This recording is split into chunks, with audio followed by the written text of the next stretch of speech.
បាទក៏សូមសួស្តីដល់បងប្អូនទាំងអស់គ្នាថ្ងៃនេះយើងធ្វើការ unboxing នៅកេសធំនេះបងប្អូនគ្នាតែម្ដងសួរថាតើកេសធំនេះគឺជាស្អីគេបាទអូខេយើងនឹងធ្វើការ unboxing នៅ drone មួយដែលទើបជាគេហៅថា the newcomer for drone K101 បាទ K101 ទាំងគ្នាហើយវាទៅបញ្ចូលមកក្តៅមួយកេសនេះវាមាន24 drone បាទអញ្ចឹងតិចយើងនឹងមើលថាតើខាងក្នុង drone មានលក្ខណៈយ៉ាងណា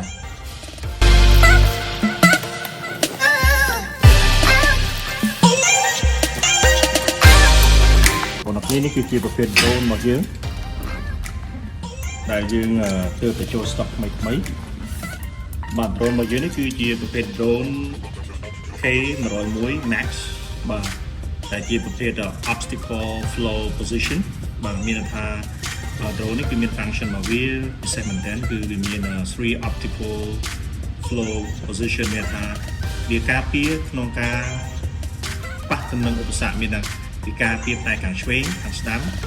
ខាងមុខបាទឆ្វេងស្ដាំមុខហើយសម្រាប់ខាងក្រោយគឺអត់មាន optical ទេបាទសិនយើងបញ្ជាទៅក្រោយថាយើងអាចប៉ះជាមួយឧបសគ្គផ្សេងៗបាទអញ្ចឹងការបញ្ជារបស់យើងអាចទៅមុខថយឆ្វេងស្ដាំនៅពេលដែលវា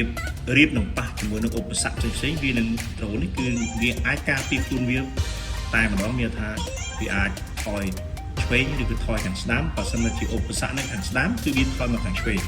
បើសិនជាឧបសគ្គនៅខាងមុខគឺវាថយមកខាងក្រោយទៅវិញបាទមានន័យថាដើម្បីធ្វើឲ្យការពារ drone របស់យើងមានសុវត្ថិភាពបាទហើយអ្វីជាពិសេសទៅទៀតនោះគឺកាមេរ៉ារបស់វានេះបងប្អូនគ្នាគឺយើងអាចធ្វើការបញ្ជាឲ្យកាមេរ៉ារបស់វានេះ up and down គឺ90 degree បាទ90 degree មានថាវាមានលក្ខណៈពិសេសយើងអាចបញ្ជាតាម tele remote control របស់យើងបាន90 degree បាទវាខុសពីប្រភេទ drone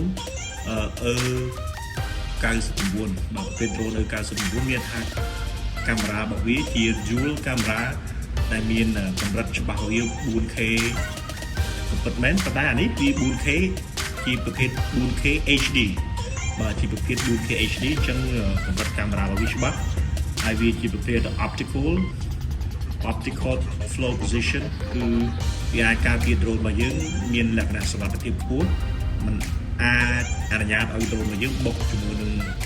ឧបសគ្គផ្សេងៗបាទដូចបានជំរាបជូនយើង 3 optical របស់វាគឺការពារខាងមុខខាងឆ្វេងខាងស្ដាំបាទនេះបងប្អូនអ្នកនេះគឺយើងអាចមើលបានហើយសម្រាប់មកកញ្ចប់របស់វានេះបងប្អូនអ្នកនេះគឺយើងមាន drone មួយយើងមាន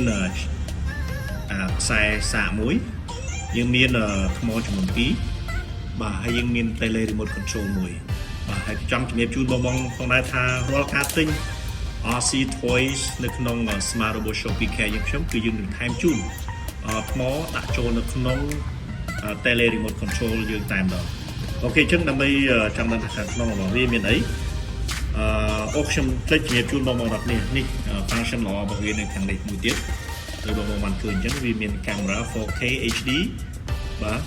វាមាន photo HD បាទយើងអាចថតជាវីដេអូថតជារូបភាពបាទហើយជាអ្វីដែលជាពិសេសគឺយើងអាចប្រើប្រាស់ជាមួយគេហៅថា hand gesture នេះគឺជាប្រភេទយើងអាចប្រើដៃដើម្បីថតជាវីដេអូឬក៏ថតជារូបភាពបាទអញ្ចឹងមានថាវាមាន function វាលយមែនតើហើយក៏មានប្រភេទ speed control របស់វាបាទយើងមាន speed control បាទ optical avoidance មានថាជាប្រភេទការពារនៅឧបសគ្គផ្សេងៗដែលមិនឲ្យ drone ហោះទៅបុកនេះបុកនោះបាទអញ្ចឹងដូចខ្ញុំបានជំរាបខាងដើមអញ្ចឹងការ optical របស់វាគឺយ៉ាងណានោះគឺបានជំរាបហើយបាទអូខេអញ្ចឹងដើម្បីចង់ដឹងថានៅខាងក្នុងវា drone នោះមានរូបរាងនៃ drone K101 Max នេះយ៉ាងម៉េចនោះតោះយើងទៅ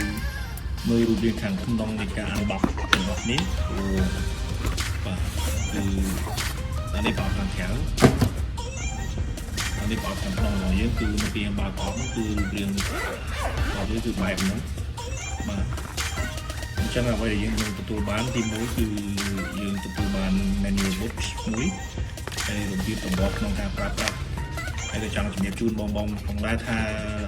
ដើម្បីលេង drone នេះបានល្អប្រសើរក៏សូមគោរពស្នើសុំដល់បងទាំងគ្នាធ្វើការអាននៅ manual book នេះជាមុនសិនបាទហើយបន្តមកទៀតគឺយើងមាននៅ USB cable chargers បាទយើងមាន USB cable chargers ហើយយើងមាន screwdrivers បាទយើងមាន toolwhich បាទហើយយើងមាន slab support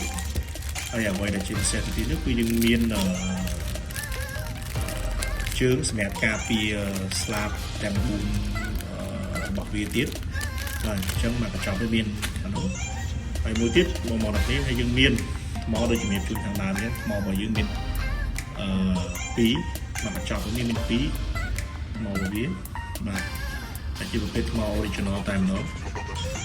បាទហើយនេះ drone រូបរាង drone របស់យើង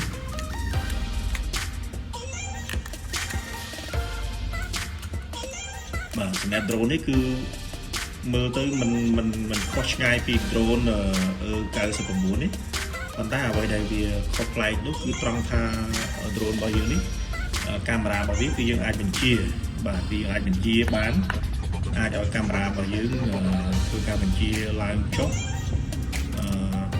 កំណត់នៅកម្រិតដែលយើងចង់ថតបាទហើយសម្រាប់ tele remote control របស់យើងនេះគឺល្អមែនទែនហើយបាទហើយបងទាំងគ្នាដូចបងបានឃើញអញ្ចឹង drone របស់យើងនេះយើងនឹងធ្វើការបើកនៅពេលធ្វើការបើកយើងនឹងដឹងថាតើវាមានលក្ខណៈមួយវាស្អាតយ៉ាងណាបាទគឺបែបហ្នឹងបងនេះអញ្ចឹងសម្រាប់ភ្លើងគឺយើងមានភ្លើងនៅក្នុងកាមេរ៉ារបស់វានេះគឺវា detect ជាមួយនឹងពន្លឺតែម្ដងបាទហើយមានភ្លើងមុខក្រោយអញ្ចឹងមានថាគឺវាមានភាពស្រស់ស្អាតមែនទែននៅពេលដែលយើងបញ្ជាពេលយប់បងនេះបាទអញ្ចឹងសម្រាប់កាមេរ៉ារបស់វាគឺនៅខាងក្រោមរបស់វានេះក៏មានកាមេរ៉ាដែរបាទហើយយើងអាចបញ្ជាបិទភ្លើងឬបើកភ្លើងបានសម្រាប់កាមេរ៉ារបស់នេះ